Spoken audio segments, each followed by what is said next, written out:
3 events. We decided that there are so many situations in life where you can't celebrate, where you do the opposite, that when the time comes where you can celebrate 3 events, one shouldn't miss it.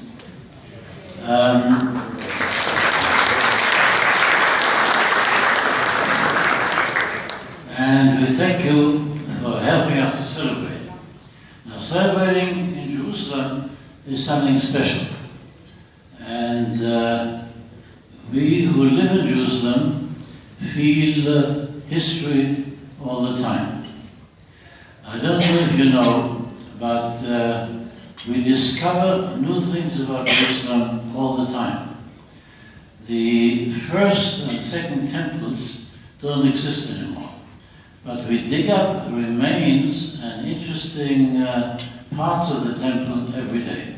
If you read the newspaper during the last few days, they found floor tiles of the second temple, which was built by King Herod, and the floor tiles are supposed to be absolutely beautiful. King Herod was one of those kings who built palaces all over, Masada, near Jerusalem, and he knew how to enjoy his wealth. He was very wealthy. Caesarea, of course, in those days. And slowly, year by year, we start finding new things. You may have seen some of them in the museum too. The history of Jerusalem, of course, starts with King David. He was a very smart man and chose as his capital a city which keeps cool in the summer up in the mountains, and also is in the center of the country. David started the first temple, which was finished by his son Solomon, and in those days the temple meant the government. If you look at our parliament building, the Knesset, you might say it takes the place of the temple. And more or less the authority came from there. And since the last temple, Herod's temple, was built over by the Muslims, you know the area where it was, we can't dig there, which is a great shame, because under the mosque, under the area where the temple stood, archaeologists suspect that there are great archaeological treasures. But he also, King David also found a good geographic solution.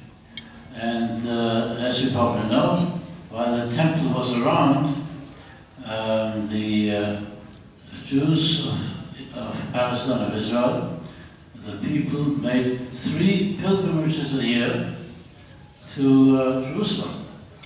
Shavuot, Pesach, and Sukkot.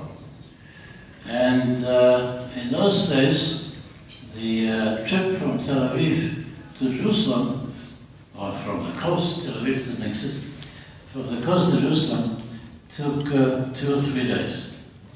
They stopped apparently at the foot of the mountains, and you can still see today the old Roman road going up the mountains to Jerusalem.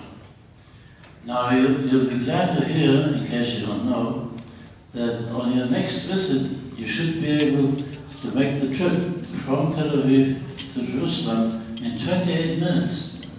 They're now finishing a fast, high-speed train which will make the trip in 28 minutes in either direction. Badly needed because the road is overcrowded, and badly needed because the connection between the 2 cities is such that you could almost say it's one city combined. All this shows that nothing stands